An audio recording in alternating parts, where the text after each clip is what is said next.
Welcome back. You got to eat big to get big. Preach it.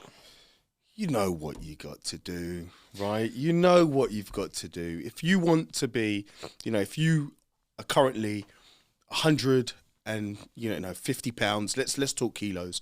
If you're a 60 kilo guy and you want to be an 85 kilo guy, you need to start eating like an 85 kilo guy, right? You can't carry on, eating like a 60 kilo guy because that'll just keep you at 60 kilos. It's this fallacy that like muscle's going to appear out of thin air, right? My first bulk, I've got to tell you about my first bulk. Go on. It was filthy. It was, the phrase, the term dirty bulk. Dirty. Mine was filthy. It was slutty. It was disgusting. Right? Slutty. I was 18 years Double old. tap. I was 18 years old, and bear in mind, MyFitnessPal didn't exist. Any of the technology we've got at our disposal now to track this didn't exist. Yeah. So I was tracking old school. I was just looking on packs of stuff and going, oh yeah, wicked. Peanut butter, that's got loads of calories. I was making a smoothie in the morning when I woke up that when I look back now, I reckon it was 1,500 calories a smoothie. And I was two of them a day. I was having one for breakfast and then another one like mid-morning, because I'd have like breakfast, I'd have another meal, I'd have eggs for the second meal. I sometimes now try and somewhat calculate what I was putting away, and I reckon it was 4,000 to 5,000 calories a day, aged 18. Jeez. I put on 15 kilos in my first year of training. Wow. But I got fat. Yeah. So like, I think at the time I didn't care because I was delving through forums, and it was, you got to eat big to get big, and people were posting their diets in there, and it was like, chicken breast and this and that, and people were just they were like, no, that's like one meal. You need to eat more.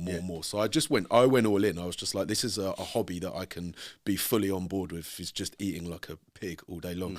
So yeah, 15 odd kilos, and paid the price. Put on a lot of fat that came with it. It was my mum, right? I still lived at home. I was 18, and I was in the bathroom mirror one morning just posing because I was just fucking jacked in my mind. And my mum was like, "You've got well fat," and I was like, "Thanks, mum."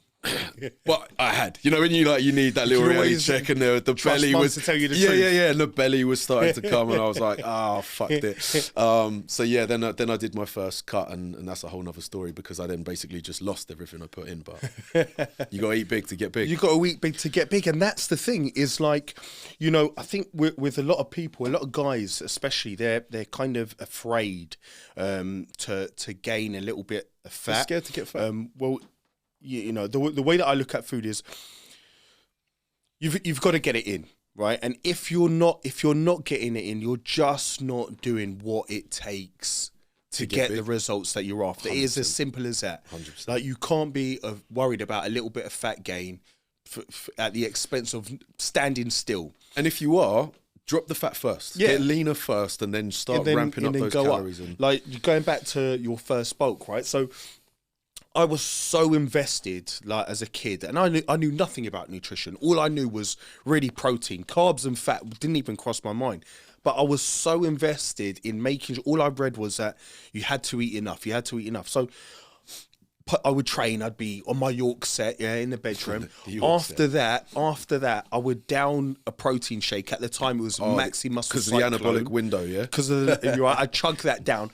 Then that wasn't enough. I thought I've got to eat more, right? So I'd do a weight gainer straight after the cyclone. I'd do the pro gain. Maxi Muscle Cyclone, yes. And then I'd hear my mum shouting me from the bottom of the stairs, dinner, and I'd go downstairs and bosh dinner. 100%. Do you know what I mean? So within like a space of 90 minutes, I've easily done, God knows, probably my day's allowance of food. But I was invested in the process. Do you know what I mean? I was going to get, and like you, yes, perhaps looking back at it now, I put on a little bit more fat than what I wanted. But I think in the long run, right, you were fully invested in the process, and you got something. Yeah, you got the from return. that. You got the return, didn't you? Right, 100%. After you dieted down. 30 seconds left. What's the highest you've had your calories? 4,500 right now, and it's a slog. I'm blending 3 meals a day. 4,850 for me, and that was unbearable. It's just genuinely unbearable. Being in a deficit is easier. I find easier. Oh yeah, just bring on the diet. Dealing with a bit of hunger. Pushing the food up that high is uncomfortable from morning till bedtime. Yeah, I think until diet seems hard until you've done a proper bulk, 100%. and then dieting's piss easy. Piss, right? Piss. Boom.